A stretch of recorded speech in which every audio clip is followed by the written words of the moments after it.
qué es lo que vamos a grabar, qué es lo que vamos a buscar, qué es lo que tiene que pasar. Todo en la imagen cuenta, ¿no? Para empezar eso, todo cuenta. Entonces, horizontales y verticales. Y toda la filmación que yo empiece a editar para ir viendo que no haga falta nada. Para poder llevarte a la gente, el equipo, Entonces, que sea el sonido el que rija a veces la imagen, ¿no? Normalmente la palabra distribución se asocia más con distribución comercial. Y muchas veces que no te da tiempo de hacer todos los procesos de la mejor manera. Soy Rodrigo Calderón. Soy Roberto Volado Muñoz. Mi nombre es Miriam Ortiz Guzmán. Soy Mariana Rivera. Mi nombre es Hugo Chávez Carvajal.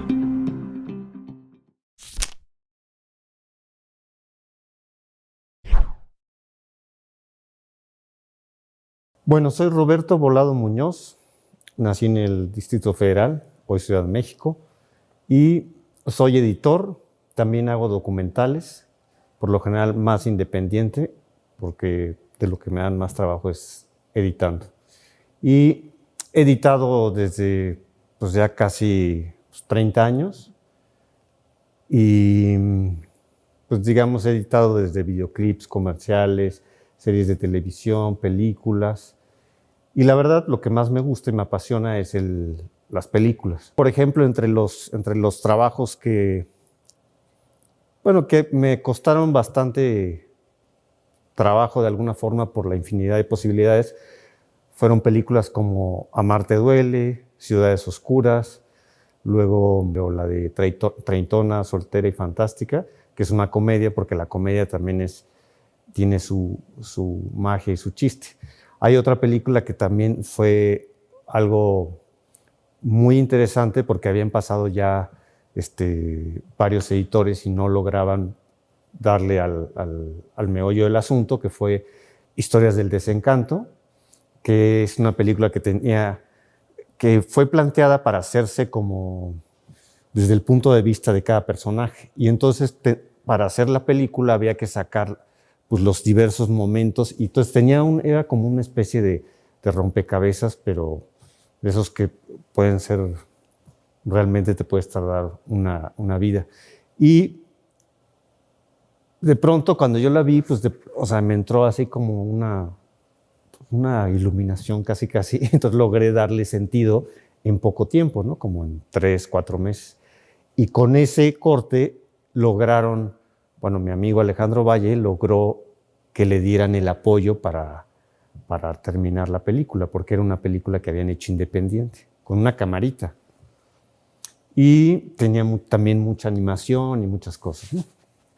Y de documentales también otro que fue como complicado fue Recuerdos, que también había trabajado otro editor como un buen de tiempo, y después me llamaron porque estaba como complicado el asunto.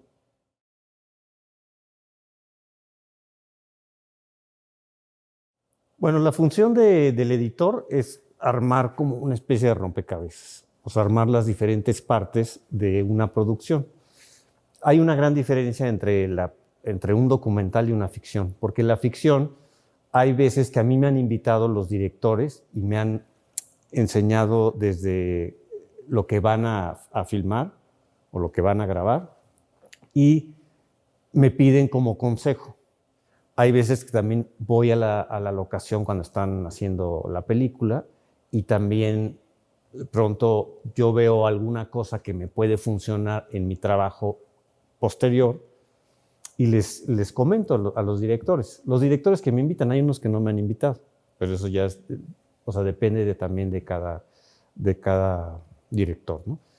Y ahí es donde creo que el trabajo del editor se vuelve más complicado. Y más complicado porque hay que realmente estructurar de una forma donde se entienda, número uno, porque eso también es una de las partes básicas de un editor, hacer que las cosas se entiendan, que la narrativa tenga un sentido y que tenga un ritmo. Y hay veces que me han preguntado, ¿pero cómo le das el ritmo? Entonces es una cosa muy extraña. Entonces de pronto ahí tú vas sintiendo que hay un momento, por ejemplo, si hay una conversación, ¿no? de dos dos actores. De pronto, el cortar cuando cada uno habla es una manera, y entonces ese va a ser un tipo de ritmo. Pero si tú de pronto cortas al que está escuchando, le puedes dar mucho más ritmo dependiendo de lo que necesite cada historia. Y depende de quién es el personaje principal y qué es más importante, ver al que habla o al que está escuchando. Entonces son como decisiones que uno va aprendiendo en el camino. También lo que creo que es muy importante de un editor, que hay algunos que no lo hacen, es ser un buen lector. Ser un buen lector te da muchas herramientas. Te hace, obviamente, conocer más mundos, y en los libros también hay un montaje, hay una edición. Y de hecho, desde que uno es niño, ya está montando su vida. Cuando estás en la escuela y te preguntan, oye, ¿qué hiciste en las vacaciones?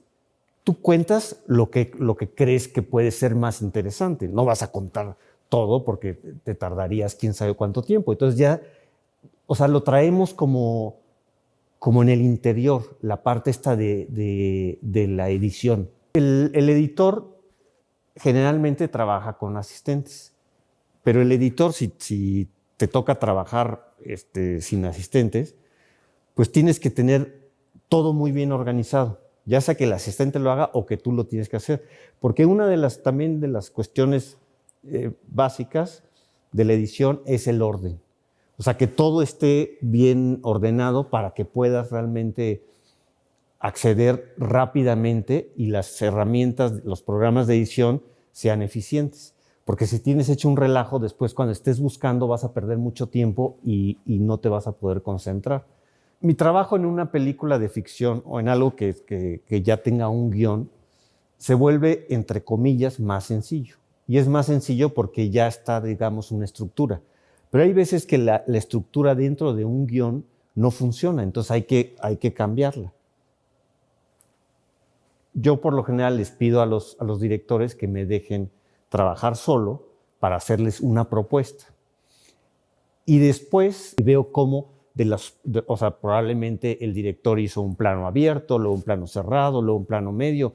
Y entonces ahí viene pues, la toma de decisiones, que tiene que ver mucho con lo que te está transmitiendo el guión. Por eso es muy importante que se lea perfectamente y se analice el guión y se entienda. No nomás que se lea hacia el aventón, sino que lo entiendas el porqué de cada secuencia. Eso te va a ayudar a la hora de estar montando los diferentes momentos de la película, ¿no? Porque hay de pronto una infinidad de posibilidades, pero según yo, solo hay una que es la mejor.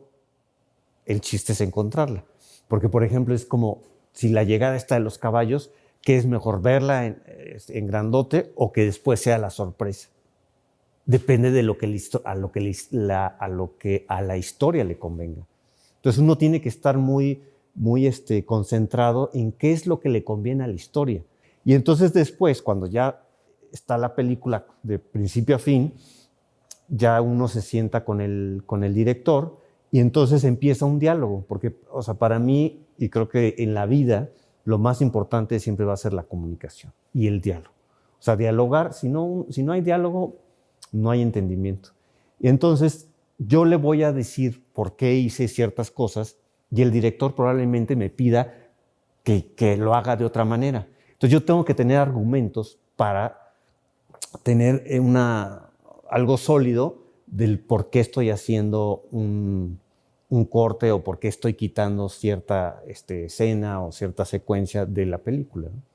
Entonces, ahí ya después viene todo un proceso con el director que probablemente a veces ya se sienta contigo y entonces se empieza a ver como el material y se empiezan a probar otras cosas. Lo más importante también es como no dejar de buscar. Hay veces que no es bueno tenerlos a cuadro, entonces tienes que ingeniártelas para poner otras cosas. Por ejemplo, en una película la de Ladies Night, hay un momento donde hacía falta como una pequeña transición y entonces la chava cuando está en el hotel está inflando globos, pero antes de que digan acción. Y entonces a mí se me ocurrió agarrar esos fragmentitos para hacer como un pequeño montaje, así medio rapidito, para que no entrar directamente a la escena ahí del cuarto de hotel. Y cuando se le enseñé a la directora, a Gabriela Tagliavini, pues le gustó, ¿no?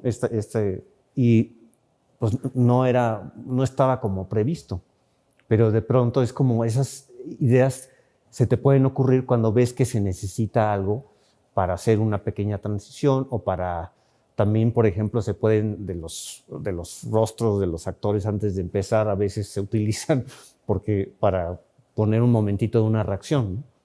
Si está bien o sea, si tiene que ver la reacción, porque ves que igual se está riendo y están hablando de una muerte y pues ni modo que se esté riendo, ¿no? Y la edición en el documental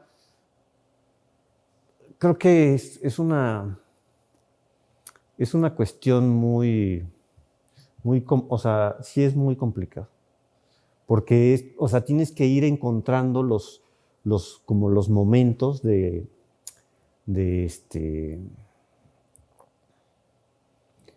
los momentos que son realmente importantes de lo que se está documentando.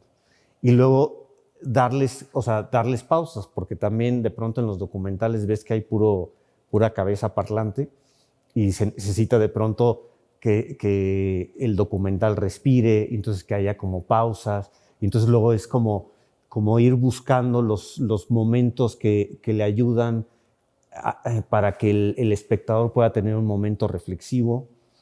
Luego, también, por ejemplo, el trabajo del editor en un documental consiste en de pronto sí decirle al director que puede hacer algunas otras cosas, ¿no? Que también o sea, es que el trabajo del editor se vuelve también un trabajo de mucha colaboración, muy cercana. Por ejemplo, también hay veces, dependiendo de quién esté haciendo el sonido, porque hay veces que está mal el sonido, entonces hay que ponerse en contacto con los que hacen el sonido o con los que van a hacer el diseño sonoro, que es la postproducción ya del sonido de la película o de la serie o del documental, ¿no? Entonces, para que te puedan apoyar dándote otros elementos. A mí, por ejemplo, siempre me ha gustado y creo que funciona bastante bien que aparte de lo que tú estás editando, puedas tú ya también ir haciendo como una especie de maqueta de sonido para ya que cuando alguien vea el documental o la película pueda tener ya un poco más idea, ¿no? No de repente el timbre o que el teléfono que suena. Entonces de pronto es también ese trabajo de ir buscando ciertos elementos o ponerle a veces una música que le pueda ayudar al momento del documental o de la ficción, ¿no? O sea, también depende de qué tanta libertad te den en tu trabajo, ¿no? O sea, hay directores que te dan menos libertad y hay otros que te dan más libertad. Hay veces que sí, desde la preproducción estoy involucrado, pero lo más común es estar involucrado ya en la parte final. Hay veces que me han pedido, por ejemplo, que antes de que acaben de hacer toda la filmación, que yo empiece a editar para ir viendo que no haga falta nada o que vayan teniendo idea, tanto los productores como el director, de que pues, todo está funcionando, ¿no? Y entonces a veces les interesa que yo empiece antes. Pero casi siempre yo empiezo ya cuando acabó todo el rodaje, ya cuando acabó todo el proceso de la grabación o de la filmación, es cuando yo ya entro a mi trabajo. Entonces yo empiezo a editar y después, cuando yo termino de editar, yo después ya se lo paso todo eso al de sonido, al que va a hacer todo el diseño sonoro ya bien. O sea, ya le va a poner el teléfono que es correcto, va a hacer todas las mezclas de todos los diferentes audios, va a limpiar los sonidos que estén mal y a lo mejor se necesita algún doblaje también o alguna voz en off de algún locutor o lo que sea, también ya se hace en ese momento o a veces se hace antes para que yo lo pueda poner aunque sea una maqueta, ¿no? Porque hay veces que hace, por ejemplo, el director una voz que se necesita y después ya llega alguien profesional y ya lo hace bien y se intercambia, ¿no? Pero digamos que sí, yo realmente el editor con quien tiene más comunicación es con los productores y con el director. Y a veces, cuando hay problemas, con los de sonido. Pero casi por lo regular no hay mucha comunicación con los de sonido, ¿no? Y hay veces que un proyecto puede ser 3 meses, 4 meses, 5 meses, 6 meses, depende, ¿no? Los que se llevan por lo general más tiempo son los documentales, por lo mismo, porque como no hay un guión, o sea, hay que ir como buscando y haciendo más un proceso más elaborado, porque es como casi hacer el guión después, como rehacer la historia.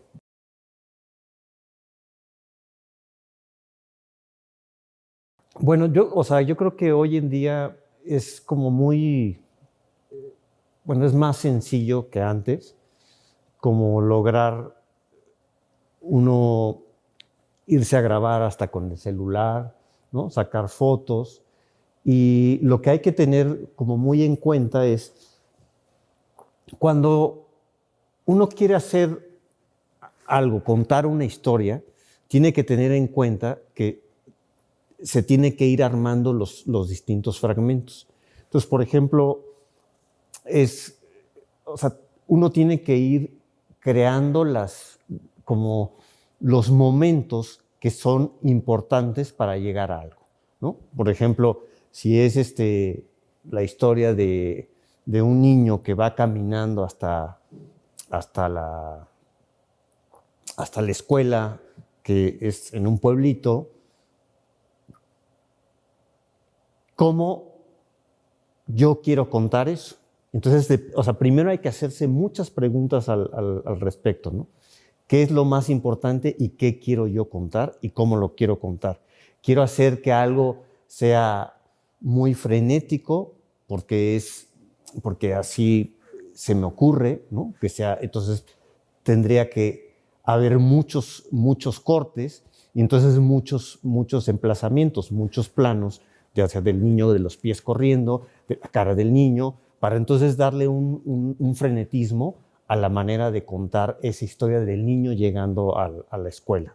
O sea, que tiene que caminar 1 hora.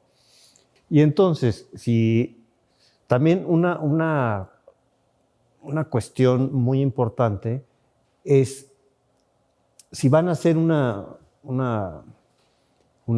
película o quieren contar la vida de un niño que camina desde su pueblo hasta la escuela, pues a lo mejor buscar también cosas que tengan que ver, ¿no? Ya sea libros, cuentos, alguna película o documentales, para también de ahí, o sea, que les pueda salir alguna idea, ¿no? Porque siempre de lo que uno ve pueden salir muchas ideas.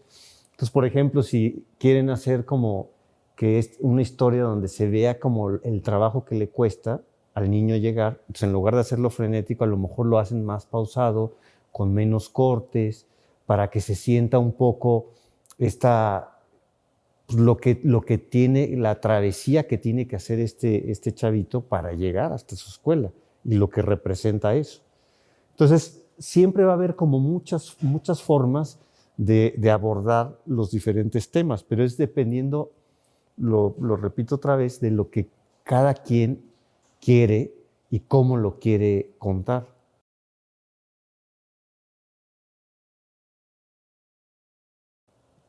Tiene que haber una especie de distanciamiento porque el director estuvo en el rodaje, estuvo haciendo todo eso, entonces tiene muchas ideas que probablemente algunas sean similares a las que yo pueda tener o puedan ser muy distintas.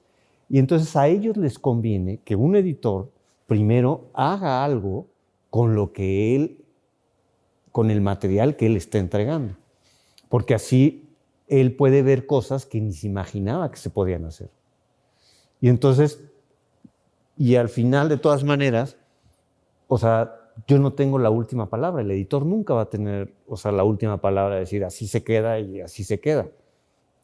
O sea, es el director o los productores quien toman esa última decisión. Entonces, para un proyecto siempre va a ser muy importante esta colaboración, porque es como pues, dos cabezas piensan mejor que una. Y entonces ya viene después el otro proceso, que ellos saben que va a venir ya el trabajo en conjunto con el editor, donde ya se van a dar los argumentos necesarios para saber qué conviene más al producto final, ¿no? Porque uno trabaja, obviamente para ganar dinero, pero también trabaja para el beneficio del producto, ya sea de la película, el documental, porque eso es lo importante, más allá de los egos. De pronto eso algunos directores no se dan cuenta y entonces se montan ahí en su toro y no hay manera de convencerlos, aunque tú tengas argumentos. Entonces también hay que tener, pues a veces la astucia para lograr también convencer de que es lo mejor y tampoco cerrarse, porque a veces uno puede estar en el error, ¿no? Y las cosas que tú las ves de una manera pues son mejor de otra. Entonces hay que estar siempre como buscando y explorando las distintas posibilidades, que esa es la ventaja. Yo empecé editando en Moviola, que es esta con la película y que había que cortar y pegabas con un Durex y eso sí era mucho trabajo. Ahora, hoy en día, con los sistemas de edición no lineal, es todo más sencillo. Claro que eso hace también que de pronto que sea más fácil de perderte. Yo por eso en las escuelas, todavía les dije en algún momento que di clases, que volvieran a meter el trabajo en Moviola para que se volviera a editar en Moviola, porque eso mentalmente te ayuda muchísimo. Los editores que trabajamos en Moviola tenemos un plus por eso, porque sabíamos que si cortabas y de pronto se iba dos cuadritos y regresa esos cuadritos cuando ya tienes un chorro de cuadritos regados así en un bote, y volver a encontrar esos dos cuadritos que le faltan cuando ya proyectabas tu corto y los veías así y decías, le faltan los dos cuadritos, y ahí te metías en un mar de película para buscar y encontrar esos dos cuadritos. Hoy en día esos dos cuadritos se los cortas en el Premiere o en el Final Cut, ¿no? Y los puedes regresar y hay un do y no sé qué, ¿no? Para que se regrese todo lo que las cosas que hiciste. Entonces es una maravilla. Pero también que hay que tener siempre mucha conciencia de lo que se va a hacer, ¿no? Y cómo lo vas a hacer. Yo, por ejemplo, a mí me gusta ir armando las secuencias, ¿no? En el caso de, como está el guión. Y después ya la veo una vez, armo la secuencia de la entrada de los caballos, ¿no? Y entonces ya después la veo y después me sigo con lo que sigue, lo que sigue. Y hay veces que ya no veo las secuencias, ¿no? Las diferentes partes de la historia hasta que ya tengo el todo. Entonces ya cuando veo el todo, digo, ay, no, pues aquí esto está aburridísimo, aquí se tropieza la película.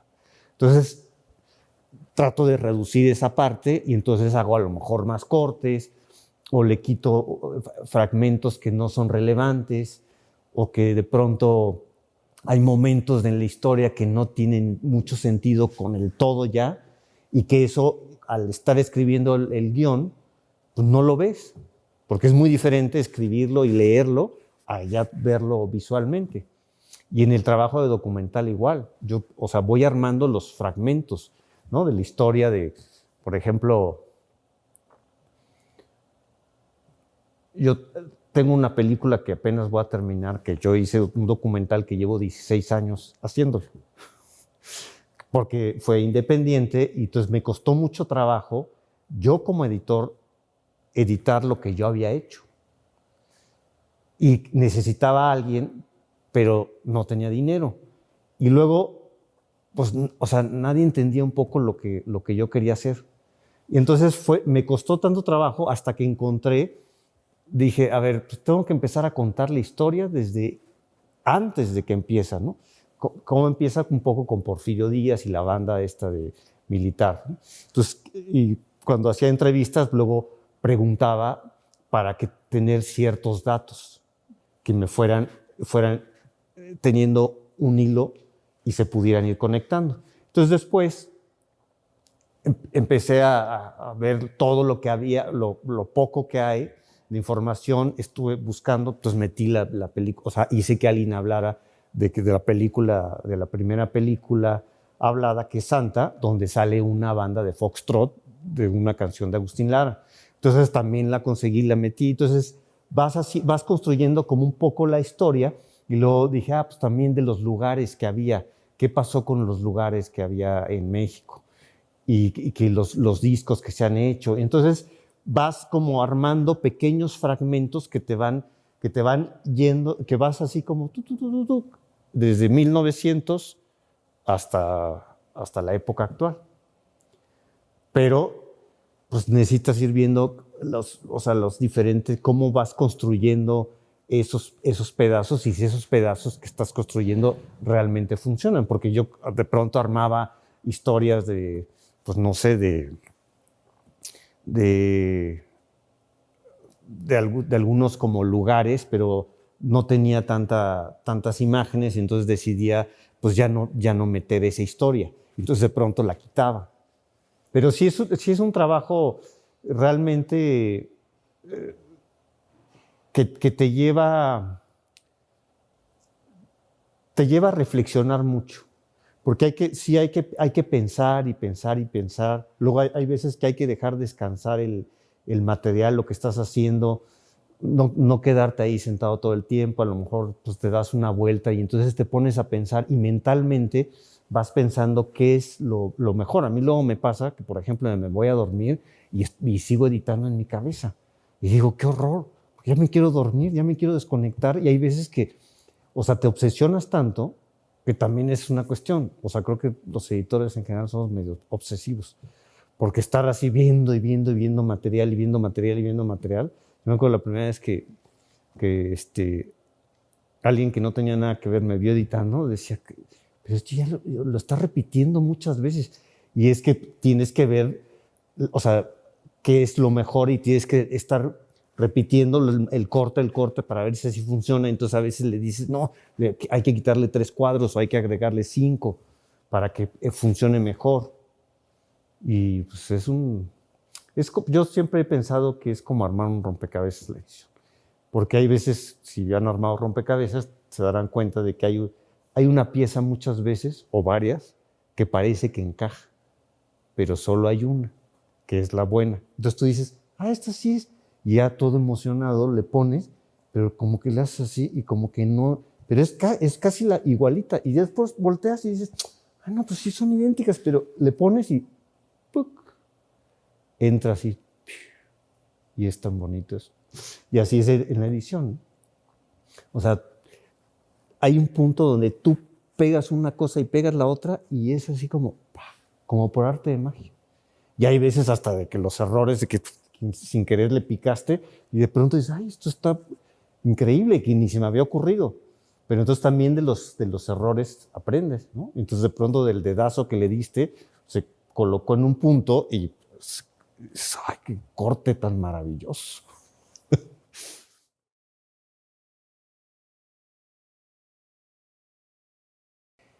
Yo creo que es muy importante, y que prácticamente habrá algunas escuelas que sí lo implementan en su educación, ¿no?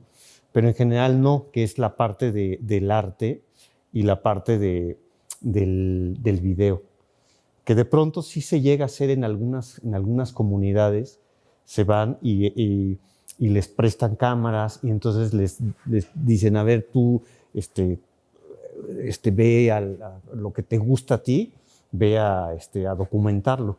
Porque uno de los problemas que hay es de pronto la falta de documentos y la falta de preservar toda una serie de cuestiones como costumbres, fiestas de los distintos lugares de toda la República. Entonces yo creo que sería muy importante si desde que están yo digo que desde la primaria, porque aparte hoy en día los niños tienen más facilidad para toda la tecnología.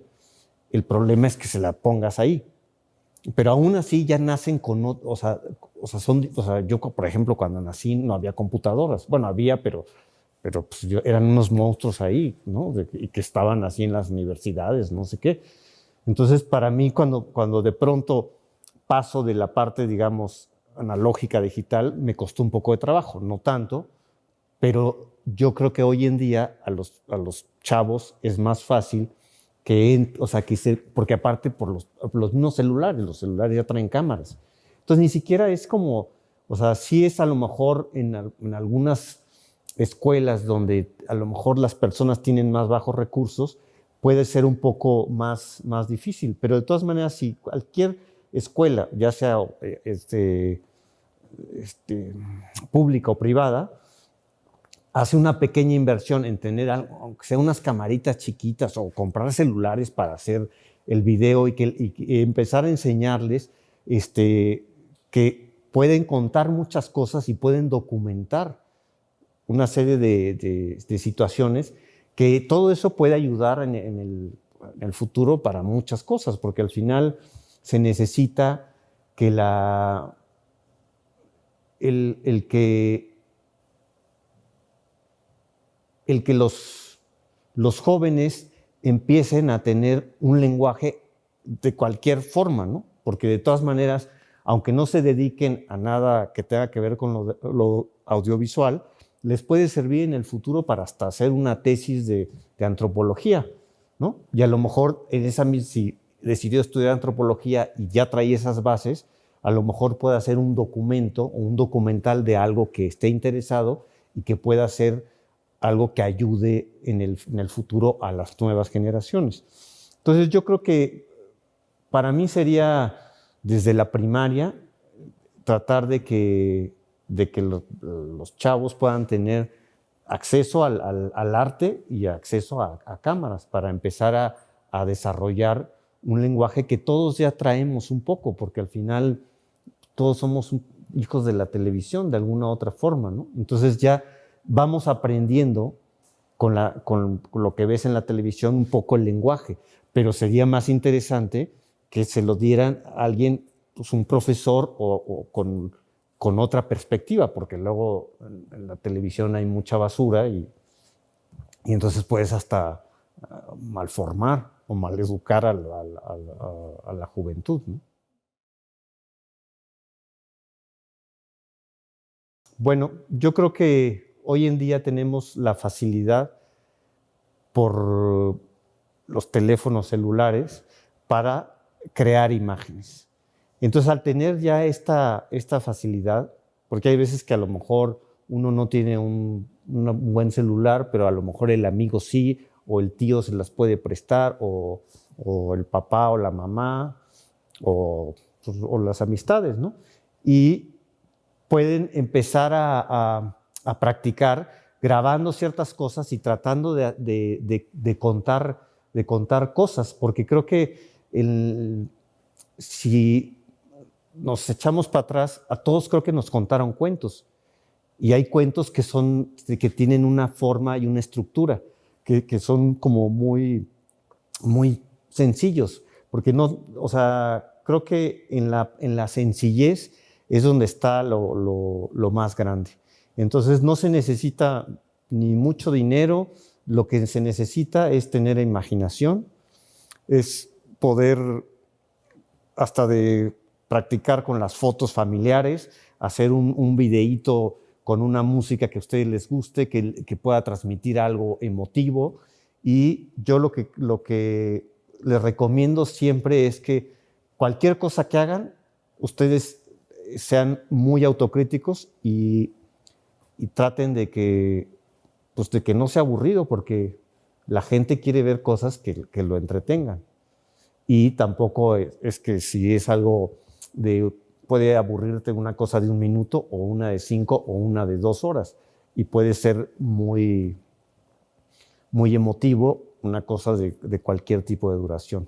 Pero la cuestión es animarse y no detenerse por la falta de carencias o por la falta de dinero. Todo se puede, nada más teniendo imaginación y los deseos de hacer las cosas.